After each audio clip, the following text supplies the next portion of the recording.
Jonathan Gannon's defensive scheme, his game plan, under the microscope for the Cardinals game. What happened? How'd we try to play a mobile quarterback? First kind of challenge we've seen this season with this particular type of quarterback. Let's get into it, everybody.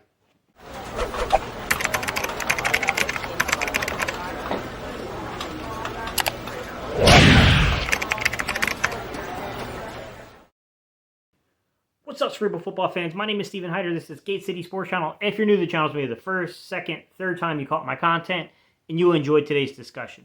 We just crossed over 6,500 subscribers. Yeah, a new milestone, guys. We're on a journey. We're on a path towards 7,500 subscribers. I would love for you to join the Cerebral football community. Just need you to hit that subscribe button to do that. To my OG subscribers here, and I'm going to ask you to do here, guys. Hat in hand.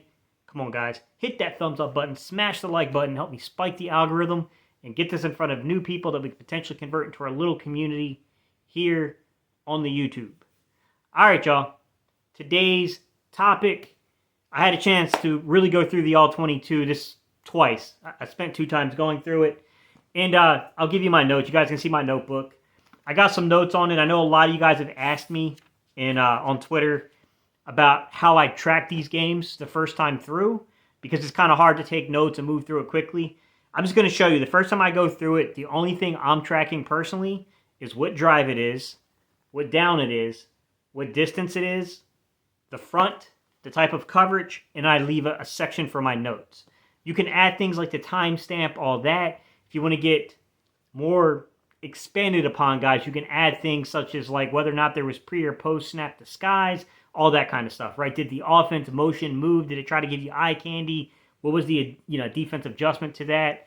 Or if you guys like, I'll try to make a book like I did with the quarterback tracking guide. I'll try to make one for just all 22 for the defensive purposes, but that's what I do here.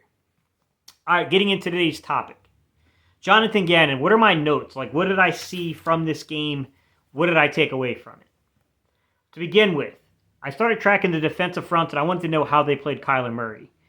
And through 5 possessions of the game, what I noticed is a lot of 50 front, more than the normal. We play a lot of 50 front. It's not a surprise that they were in the 50 front, but out of 24 snaps, they were exactly 12 snaps inside of a 50 front. Guys, a 50 front can be argued if whether or not you're looking at a 3-3-5, if you're looking, a nickel kind of base package, or are you looking at a true 50 front. I'm going to call it true 50 front just because of the adaptation of the nose tackle there. But you could just argue that we're just talking about whether or not we're playing 2 overhangs, dual overhang edge defenders, if you will. What I saw was 12 snaps like that, and 12 snaps out of a 40 front. Traditional 4-down front, 4-2-5 for the nickel. All right? 12 and 12. Very balanced. Definitely you could see there was a concern for the run game. Jordan Davis played a lot in the first half of this football game, and you could tell that they wanted to play a little different style versus a mobile quarterback. So what I saw is out of the 12 snaps where they were in that dual overhang, right, what I called the 50 front. What I noticed is 9 out of 12 of those snaps were played with a single high coverage safety. Okay, so 9 out of 12 out of single high with dual overhangs on the field. I will say I did notice 2 snaps where there was some pre and post snap disguise, meaning, sometimes they showed you that they were like in a quarters or a cover 2 type, but they got 2 deep safeties, and then as soon as the ball gets snapped or right before it gets snapped, you see that rotation, that movement, to where now they're really playing a single high, whether it's a cover 3, cover 1, or a cover 6 concept. There were a couple plays I think were actually cover 6s, but I didn't spend enough time to really break that down, guys. Just single and double. That's what we're going to focus on for right now. And you could definitely tell that was the game plan, right? The game plan was to give you pre- and post-snap disguise stuff, to play 5-down linemen, to protect against the run. You could see that. The second element was, did they really spy on Kyler Murray? It's kind of a difficult concept to talk about, because yes and no. It wasn't like there was someone specifically designed, specifically tasked with spying on Kyler Murray, and that was their only task. They used 2 guys in particular, I noticed, especially in the first half, to kind of match him in a zone. That's what I'm saying when I say it wasn't specifically assigned for Kyler Murray. They had to have Kyler Murray on their eyesight while they fell into their zone. So it was like, a lot of people are saying a quasi spy. I'm just going to say it was a adaptation to a zone coverage, okay? So basically what they did is they took CJ Gardner-Johnson, okay? And then they also took Kyzir White, And you could see there were some snaps there to where, especially with Kyzir White, there's a really good one to where you can see Kyzir White's eyes are on Kyler Murray the entire time, and he actually end up, kind of breaking late on a Zach Ertz kind of reception there that where I think if you didn't have a mobile quarterback, then you don't have the middle of the field as open because you're not as worried about the quarterback breaking one on you. So, sure, Kyler Murray added elements to the defense, to the scheme, to the game plan that we don't normally play because this is the first time we've had to actually play a quarterback with this kind of ability. So I did notice that. I definitely seen, even C.J. Garner-Johnson had a moment where I could tell that he was the guy that was spying on Kyler Murray as he's falling into his zone. But nonetheless, he's got eyes on Kyler Murray. So they definitely did some things that were different against Kyler Murray.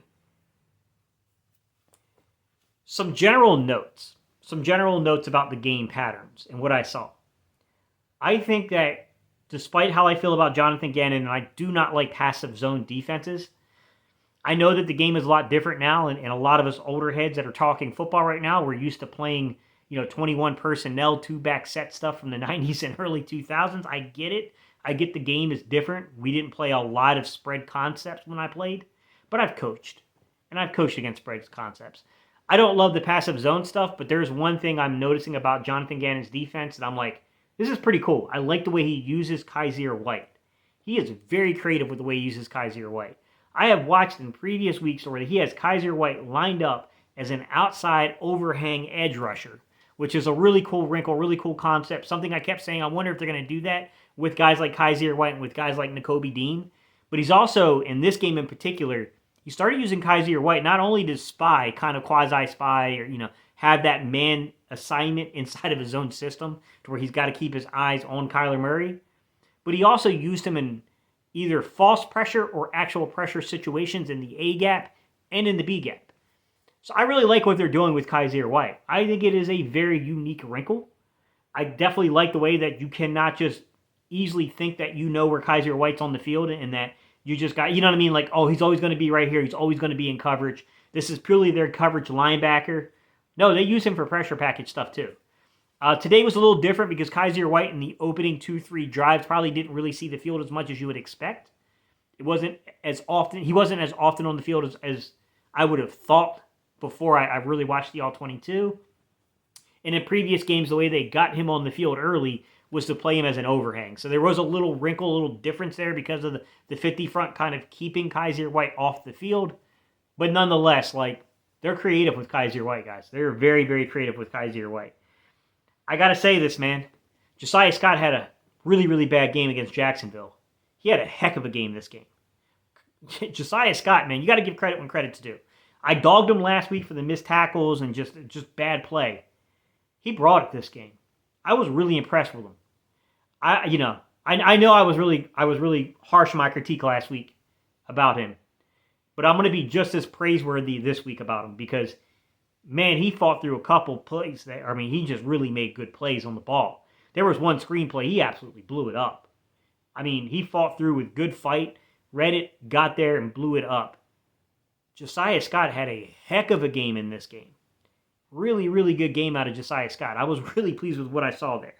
And the other one is, this one's already made the rounds on Twitter. It's made the rounds, on YouTube, which is Jordan Davis. Jordan Davis was impactful. Jordan Davis is starting to get that conditioning under him. He's looking more and more like a ball player every single week. And this guy's starting to develop into just more than just a run defender, but it's starting to become special as a run defender. There's the play that everybody saw to where he absolutely folded the Arizona Cardinals center like he was a pretzel. Like he was, basically setting out the dough and rolling it to make that, that twist. He twisted him like a freaking pretzel. Jordan Davis is good, guys. Jordan Davis is starting to really click here, man. We got something special here. Real quick before I end the video. My honest assessment on what happened in the second quarter and how in the heck Arizona got back in this football game because we dominated them for quite some time. What the heck allowed them back in the game? There's the obvious I've already talked about in the last video I made, where I said, don't lose sight of the fact that our entire left side of the offensive line was down, and that's when Arizona started getting back in the game. You might ask, what does that have to do with the defense? It has to do with field position, guys. The flow of the game, all that kind of, rhythm, all that kind of stuff got disrupted when we lost the entire left side of our line for pretty good portion of the second quarter. With that said, obviously we lost field position. The very first time that they put up points was on a short field. They were already across their own 40 when they started that drive, and they got the ball in the end zone. But it went past that.